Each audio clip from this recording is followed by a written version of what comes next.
In the late 1980s, the US state of Virginia was struck by a cruel killer. He was so prolific, so horrible, so extreme. We're not dealing with an ordinary killer. His violent campaign spreading terror. If you're not feeling safe where you are, then just nail your window shut. This place was like scared to death. The murders were slow and sadistic. The strangulation, tightening it, releasing it, reviving or doing it again and again and again. But what drove these heinous crimes? What is sadistically important is that he is in total control over the victim. He was a bad guy. Was the twisted perpetrator born to kill? Richmond is sort of a compact city. There's a healthy mix of people who are well off and people who are not. In the mid-1980s, the affluent areas of Virginia's capital were far removed from its more troubled neighborhoods. Richmond was sort of a sleepy southern town. Any crime you heard of was gang crime, tucked away someplace in the city that, you just didn't think anybody but the bad guys went to. One seemingly safe haven was the peaceful district of Southside. The homes are old, they're large, made out of brick, and so it's a nice place. But during September 1987, Richmond detective Ray Williams received a call that would shatter this suburban serenity. 10 o'clock in the morning on a Saturday, we had a DOA, unusual DOA, strangulation. If it's a strangulation, it's probably somebody she knew, because, I have close and personal like that. I'm thinking the first place I'll look is associates and boyfriends. The detective's initial suspicions proved to be wide of the mark as he entered the first-floor apartment. First thing I said is, uh-oh. I've never seen in my entire career anything like this. I knew that we had a special case here. There were certain things that stood out which suggested to us that something ritual was going on. As I look in, she's lying face down on the bed, upper torso was hanging off the bed. She had one hand tied behind the other with shoelaces. And they tied them to a point to where they would, if you pull one, you tighten the ligature. He then had two socks wrapped around her neck and a 16-inch vacuum cleaner extension twisted in the ligature. The victim, although she was sexually assaulted, was redressed after the crime.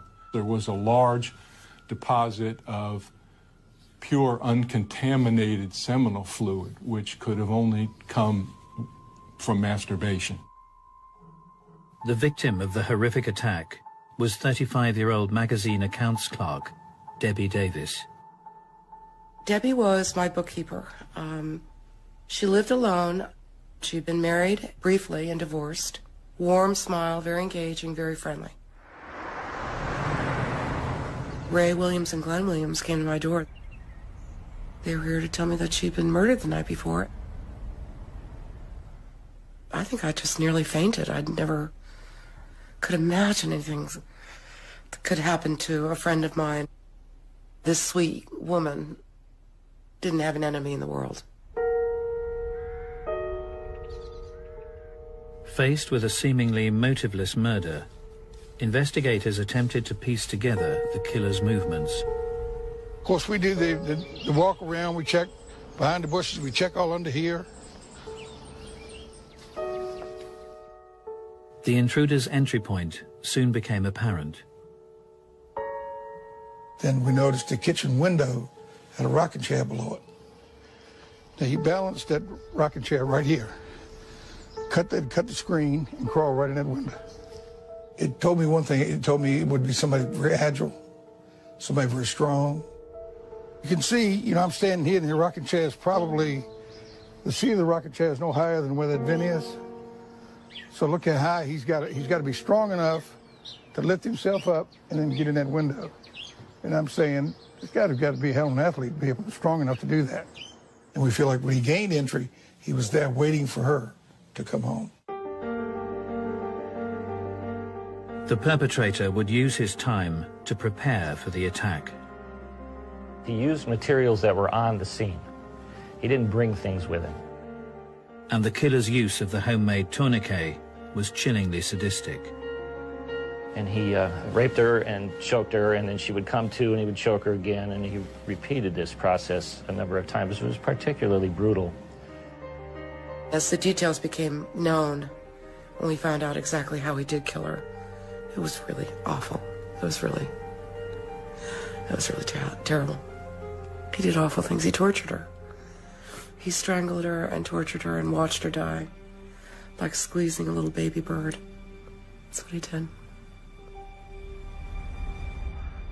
As detectives investigated the macabre crime scene, they soon realized they were dealing with a meticulous adversary.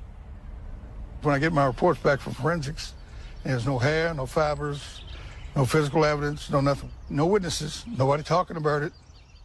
The police didn't have any immediate idea how the killer might be related to the victim.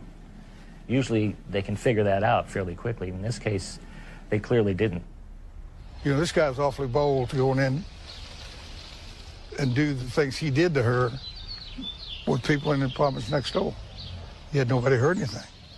The Southside residents were shocked by the brutal slaying, but the silent killer was already planning to terrorize their neighborhood again.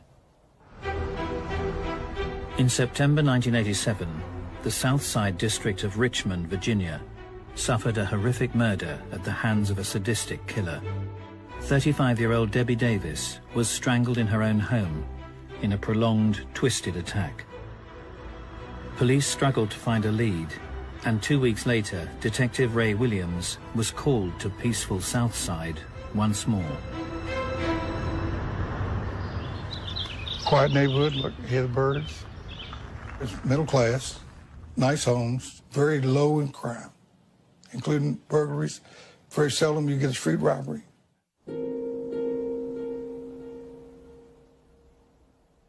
The first impression of Dr. Susan Hellam's house told nothing of what lay inside.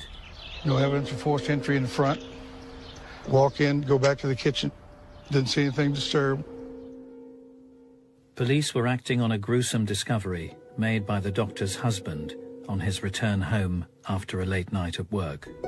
Went upstairs, the bed was messed up, the sheets were all in disarray, and I could see the louvered doors on the closet that were open. And as I look over, I could see her hip and legs outside the closet. Dr. Susan Hellam's, a neurosurgeon at the Medical College of Virginia, was found. She was, in addition to sexually assaulted identical to Debbie Davis, she was savagely beaten. We're not dealing with an ordinary killer. That's what we're dealing with, a very unique personality. It was clear that whoever had killed her had surprised her somehow, had gotten into the home through an open window. The perpetrator had demonstrated exceptional agility. He gained entry. He climbed up a fence on the second floor and cut the screen and climbed in there. I think he's probably hiding in the closet when she gets home. He lets her take her earrings off, lets her take her watch off, lays it on the table. I think it's when he attacked her. One of the most brutal murders I've ever seen. As with the killing of Debbie Davis 2 weeks earlier, the intruder had meticulously covered his tracks. Nothing was left, not a fingerprint, not a hair, nothing that could be used to identify the perpetrator of the crimes. The only thing that was left were seminal secretions. Investigators were also horrified to discover the sadistic use of a homemade tourniquet. The florid petechiae in her eye caused the medical examiner to suggest that the strangulation of her might have taken up to 20 minutes or more. It was a situation of tightening it to cause her to suffocate, releasing it, reviving her, doing it again and again and again. What is sadistically important is that he is in total control over the victim, and having her die slowly and having her suffer and having her know that he is in complete control of her life is arousing to him. And so he's going to try to prolong her agony as much as he possibly can in order to satisfy himself. The unique sadistic traits displayed in both the Southside killings brought police to a chilling conclusion. We knew at that point in time that something was going on. The rituals, the alteration of the crime scene were identical in both scenes, so we knew we were looking for one person. I said, it's the same son of a bitch killed Debbie Davis, killed her. And I mean, the city went into a panic.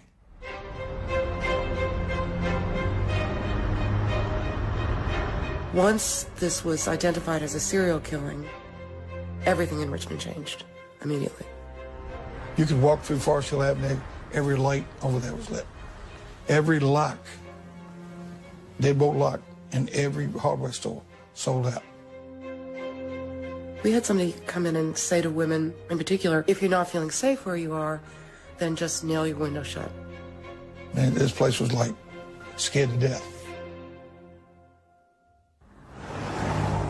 As the pressure mounted, police would turn to the FBI for a profile of the killer, now dubbed the Southside Strangler. We tended to think, quite candidly, that we were looking for a white guy, probably about 30 years old, somewhere in that neighborhood. Intelligence, he'd be a loner, he wouldn't talk about his crimes, he'd roam at night. The previous history of this, we didn't know whether it was in Virginia or somewhere else in the United States, but that this wasn't a beginner. This was an experienced individual who had done this. As the police investigation progressed, a clue came to light. The victims were unwittingly connected.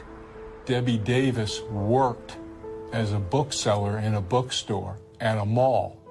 And we went back through all the records and found out that, in fact, Dr. Susan Helms had actually purchased books in that store and had written a check to Debbie Davis for a purchase of books in that store.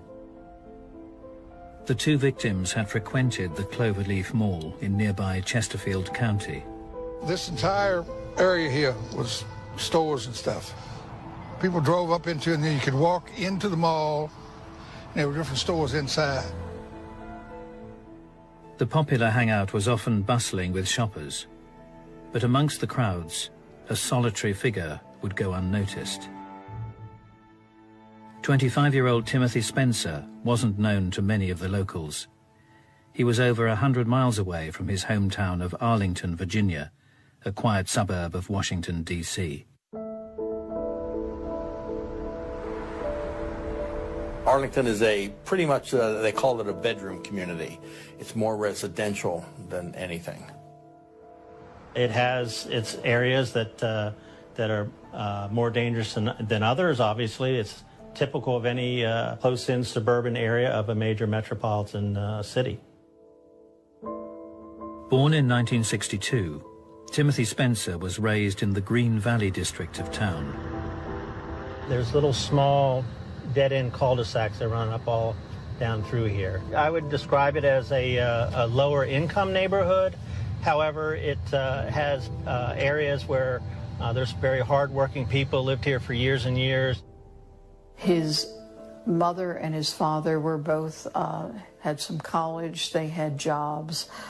They were divorced at some point. Spencer's mother juggled a busy life, bringing up her children as a single parent. My mom is the best mom in the world. She provided everything. She spent time with us. We had meals at the table. So we were pretty much a structured family. As the older sibling, Timothy would naturally look out for his younger brother. It was Christmas, and I got an orange bike. with the training wheels on it. So we go out on the street and he was like, hey, first thing we gotta do, we gotta take these training wheels off. And for about 5 hours, we just rode around and he was behind me with his hand on the seat, just guide me. And it's funny because I ran right into a car, boom! And he said, you can't be looking back at me, you gotta keep your eyes on the road, and just a whole spiel. So he was definitely, a loving brother. Although quiet, Spencer stood out in the neighborhood. He was gorgeous, man. My brother was dynamite gorgeous. I used to be with him and people scream because he looked so good. Hazel eyes. That's what made him unique. They changed like the weather. He was always quiet around everybody, but when he and I were together, it was, we would talk like brothers and laugh and, tell each other things, and that's my big brother, man. A person who becomes singled out because they're very attractive or they're very unique in a way that people respond to and treat as if they're quite special, especially if they're already narcissistic, they will believe that they should be accorded certain treatment, and when they don't get it, they could get angry. Spencer increasingly struggled to conform. His behavior drastically deteriorated during his school years. He was a poor student. He was difficult. He may have been intelligent enough, but did very little in school. At some point when he was, I think, about 12 years of age, he was urinating, he was defecating in the public area in the school. But Timothy's rebellious actions were not confined to childish pranks. He also had history as an arsonist. It kind of is up above where the cul-de-sacs are. That's where he had burned a car. Fire setting gives an individual a sense of control, a sense of power, a sense of domination. Because with a match, you could burn down a building, you could put a car on fire, and this type of powerful control is stimulating for some of these individuals. 13 years later, Richmond's Southside was reeling from 2 sadistic strangulation murders. And now, just outside the city limits, the killer would strike again. Diane Sho, she was a young girl, 15 as I recall, and she lived in Chesterfield County. The teenager was a diligent student with her sights set on medical school. On November the 21st, she had ended the day at her computer, studying in her bedroom. It happened on a Saturday, I believe. I get a call from Chesterfield. They said, Ray, we got a 15-year-old kid strangled and tied just like your victims were. On arrival at the Cho's apartment, the Richmond detective would be shocked by the perpetrator's audacity. Her brother was in the next bedroom. Her parents were there when he came in. So he comes in, duct tapes her, ties her wrist and everything. She was actually raped and strangled in her bedroom. The agile killer had struck in the dead of night. The entry point through a window was consistent with his prior murders. And he spent, quite a bit of time in there with her, and apparently he never made enough noise to wake up her parents who were in this house. She was covered with a sheet draped across her private areas. Anyone who's posing victims in a specific way is trying to extend the crime scene. They want something to radiate out from their crimes in a way that will make them feel powerful again, just thinking about it. Previous cases had led FBI profilers to suggest that the perpetrator was statistically more likely to be white. But a discovery at the crime scene suggested otherwise. He left one hair inside, rolled up. It was rolled up in the bedsheet. So they collected that, and all they could tell us was it's consistent with being a Negro hair. But as detectives set to work on this long-awaited lead, they were unaware that the killer was about to strike again. During the autumn of 1987, the prosperous city of Richmond, Virginia, was struck by a serial killer. The Southside Strangler had thrown the state capital into turmoil, with the sadistic killing of 3 women. Little evidence other than seminal fluids had been left at the crime scenes, although investigators would establish a link between the victims. All had frequented the popular Cloverleaf Mall. Diane Cho lives less than a mile from here. Debbie Davis worked here at a bookstore, and Susan Hellum shopped here often. And the Cloverleaf Mall was still a popular hangout for 25-year-old Timothy Spencer. The pensive loner had plenty to reflect on as he seemingly watched the world go by. He had been in trouble of various kinds since he was about 9 years of age. He got into crime early and stayed in it. Travis Spencer recalls how his older brother's behavior deteriorated on the streets of his hometown of Arlington. It was several guys that pretty much terrorized the neighborhood, and he just happened to be one of them. Now, if thieving was a sport, he would have been number one. If you told me he stole your hubcaps, I would believe that. If you would have told me he stole your eyebrows, I would believe that. My only previous experience with him was the burglary from when he was a juvenile. All I remember is that I had to get his mother's permission to get his fingerprints. Because I thought that I had to do that as well to be accepted. I had a friend of mine, we go in the store, we had stolen some candy. The guy jumps around the corner and says, "Stop, thieves!" So the police came, the officer put us in the back. We get to my house. My mom came to the door and saw it was me, and her whole face changed, like, no. And when my brother got home, I'm like, yeah, this is our bonding moment. And he looked at me with the seriousness in his eyes and said, you know, don't ever steal. You know, don't be like me. Be better than me. As Timothy Spencer approached his 20s, his escalating career of crime would lead to severe consequences. The eventual burglary that he went to prison for was not too far from here. We're in the South Arlington, the border with the city of Alexandria. I break into a house, and the cops caught him inside. That's why he got his time. He was serving time for B&E. The jail part, now that right there, that was the part of me growing up. I used to cry all the time when I used to go see him because, you know, I couldn't understand why he was behind there. And as I got older, I understood right from wrong. And if you do wrong, that's where you go. Once you go to prison, it's only 2 things that can happen. Either you're going to do better or you're going to turn to the dark side.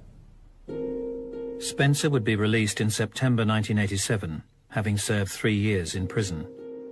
He was placed in a halfway house 100 miles away from Arlington, in the Southside district of Richmond. His apartment was the one upstairs on the left-hand side. It's a transitional house for nonviolent offenders. If they're nonviolent, they bring them right after serving a certain amount of time to acclimate them back into society. As Spencer settled into his new surroundings, he would keep the staff and residents firmly at arm's length. He was a loner. He didn't talk to anybody, didn't have any friends. But when he ate near the end of the table, would not engage in conversation. If they watched TV, he'd sit on the other side of the room. However, Spencer did cultivate a relationship with a female member of staff. Servicing her car opened up opportunities for the reclusive resident. The only person he talked to was a woman whose car he used to work on so he could drive. Spencer would cruise the local neighborhood and visit the Cloverleaf Mall in nearby Chesterfield County, supposedly returning in daylight hours. Normally on a halfway house, you're let go to go out and work, and you have to come back in at night. You're not allowed to go out overnight. But Spencer wasn't playing by the rules. They're supposed to be supervised, checked in, checked out, but was not run well at all. Timothy Spencer continued to roam the streets at will.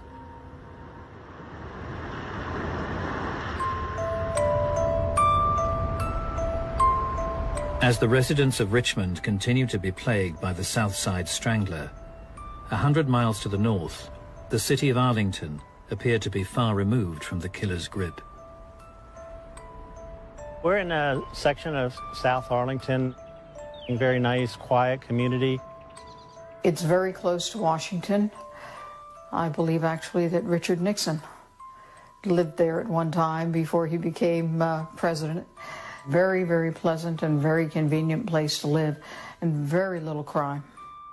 As the end of November approached, the local community was preparing for Thanksgiving weekend. One such resident was publications editor Susan Tucker. Susan was a young professional, kind of slight of build that was a little quiet and pretty much kept to herself, and didn't have a bad bone in her to bear any ill will towards anybody. She was home alone because her husband was on a business trip.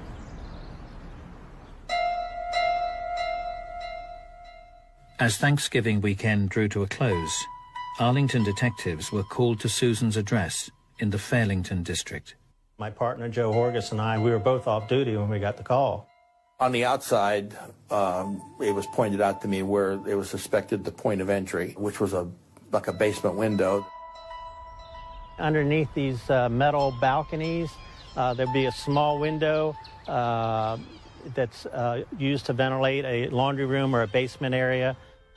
Things were ransacked. You come up the steps. Right at the bottom of the steps was a purse that was scattered. The contents of it were strewn around. As the detectives headed to the first floor, they were faced with a scene they would never forget. Susan Tucker was lying nude on the bed with her hands tied behind her back, and there was a rope going from her hands and feet to her neck. She died from strangulation by ligature. Miss Tucker's body was not found for a number of days, so obviously that's going to add to the unpleasantness of the scene. Terrible, terrible scene. What I remember as much as anything was the horrible smell in the house. The sordid scene would reveal another twisted element to the attack. There was an unusually large amount of semen outside on this blanket or whatever it was. The thought was that as he was killing her, he was probably masturbating. The gruesome murder bore no witnesses, but the sadistic nature of the strangulation prompted investigators to look to the past. Because there were so few homicides in Arlington, and very, very few of that type, as soon as they saw the way the body was with the ropes, they immediately thought of a homicide that had taken place 3 years earlier of Carolyn Hamm. A local man was serving time for Caroline's murder, but with the similarities between the attacks difficult to ignore, detectives were now beginning to question whether the right man had been convicted. Carolyn Hamm was found with a rope going from her neck up over a pipe down to the bumper of a car. She was tied with her hands behind her back.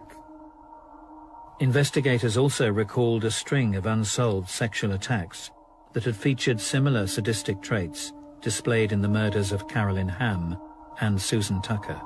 I knew that there was a rapist who was working the area, breaking into apartments.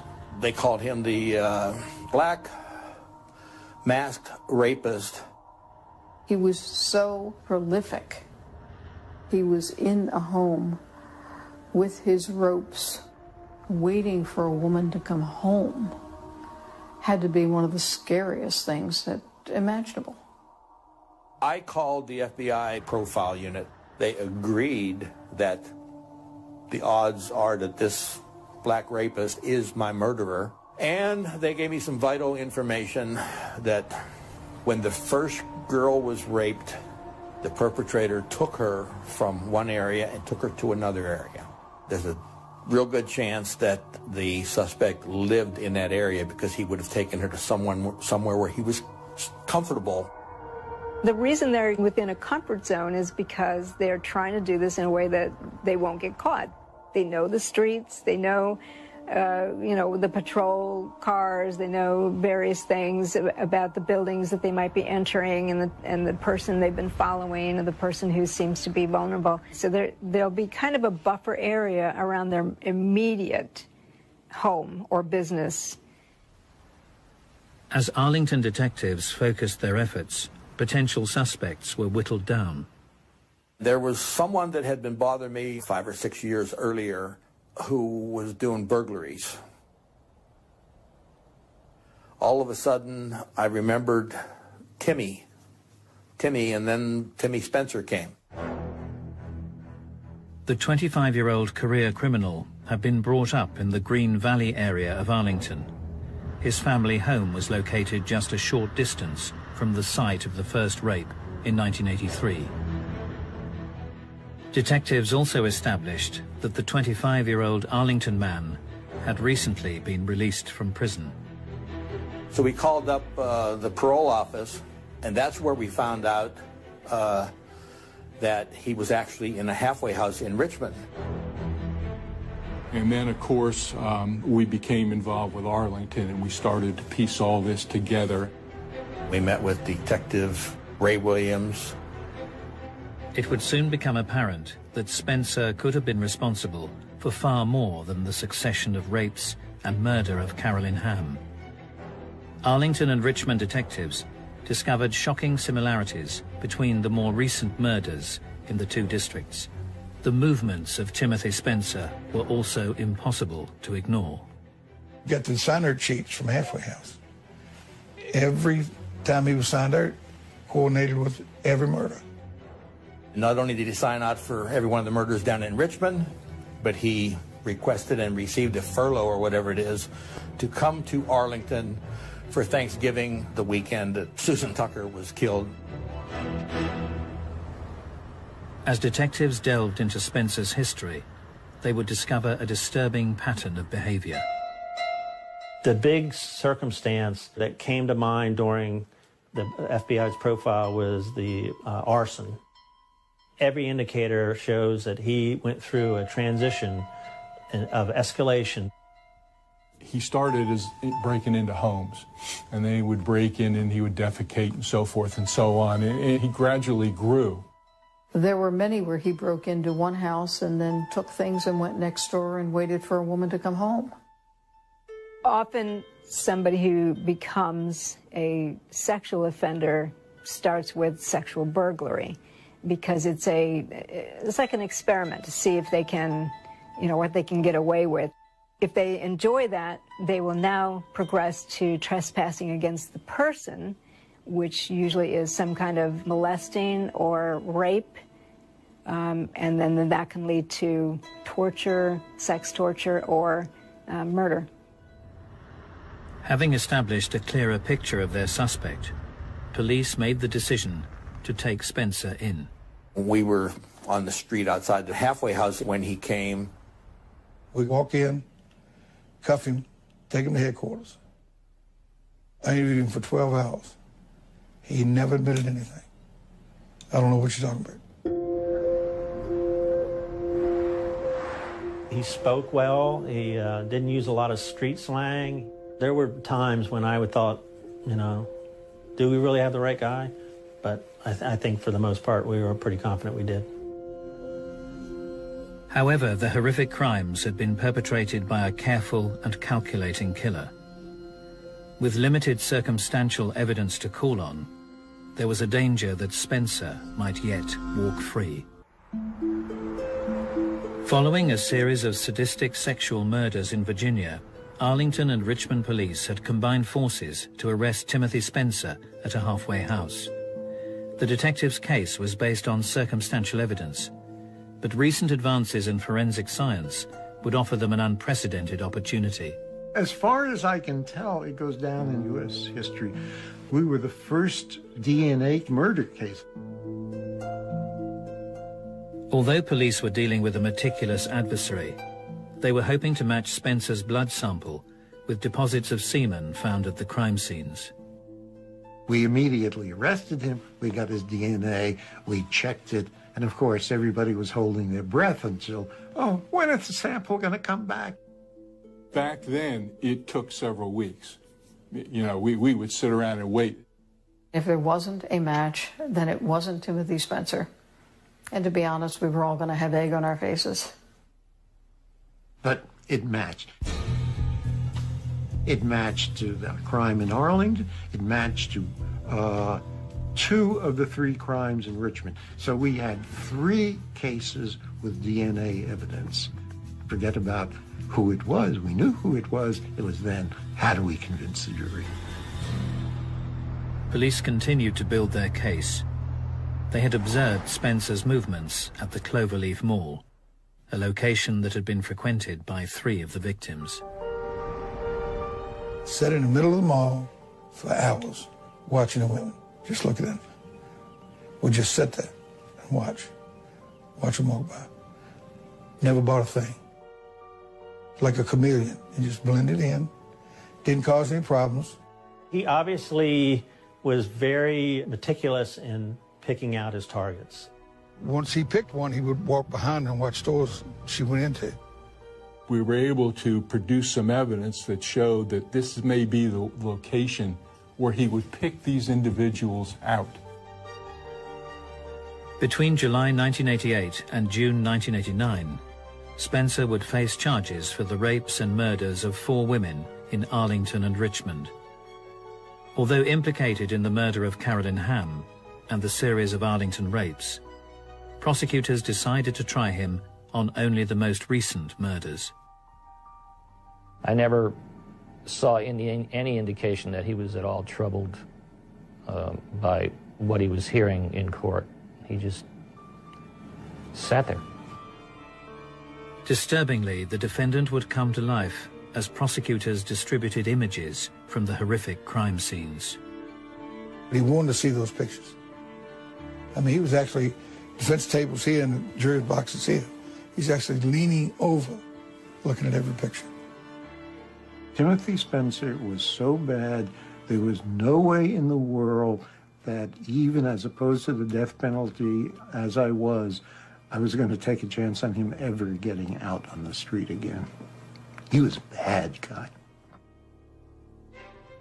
Spencer was found guilty of the murders of Richmond residents Debbie Davis, Susan Helms, and Diane Cho, and of Arlington resident Susan Tucker.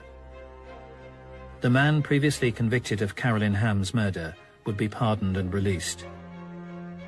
As Spencer was placed on death row, the question remained: how had this serial burglar and rapist ended up as the most sadistic of killers? That was the hardest part of the whole situation. Like I said, you told me something about some stealing.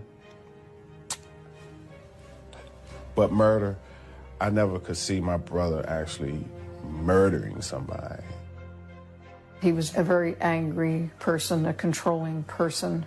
He wanted to control people. He obviously hated women for some reason. It's not the sexual part of the crime that doesn't give them the satisfaction. For some reason, they've harbored this inner anger towards women. He's escalated to his torturing people. The torture part is part of the anger, and releasing that anger towards your victim. It's like an experiment to see if they can, what they can get away with. Once they have someone and they've subdued them and they know that that person's not going to escape, they want to prolong that feeling of power over this person. But what was the root of this twisted fury? Was Timothy Spencer a born killer? I think something wasn't really right in the mind. If somebody's ill, that's treatment. That needs to be with medication, some doctoring. Me growing up in that household, he was definitely ill. We don't see any genetic thing that turns a person into a sex murderer. But if he's also a predatory psychopath, We certainly are finding that there are brain factors in terms of areas of the brain that don't inhibit aggression and areas of the brain where moral decision-making is made that are atrophied. So you get a sex killer who's also a psychopath, it's more likely that person will become an aggressive offender. I wouldn't say he's a born killer, but that deviant sexual arousal pattern is certainly hardwired. And with other events in individuals' development and childhood could set the stage for somebody to act out. Timothy Spencer was executed at the Greensville Correctional Center on April the 27th, 1994. They called me, they said, "You coming down?" I said, "No. I deal in death every day. And it's just a legal way for the state. You're still killing somebody." I mean, I'm not saying he didn't deserve to die, because he'll never kill anybody else. But I still have mixed emotions about death penalty. That day, phew. Yeah, I was there. I was there the last day on this earth when they told us we had 2 minutes left to talk to him. You know, for you to be sitting there with a person perfectly healthy, they damn near had to pry us apart. I do remember the day that he was to be executed was a very unusual day for me. And I remember not being able to speak to people all day long and just carrying it around with me, remembering my friend. For many, the actions of this sadistic killer are simply a terrible chapter from the past. But for some, the pain lives on. I think that to be able to do what he did and to murder my friend in the method that he did, he was an absolute monster. He was the personification of evil. Most evil person. He was certainly the worst person that I encountered in the 25 years or so that I was in that kind of environment. You have those nights where you dream of them and you wish you could just hold them and hug them, and they're just not there.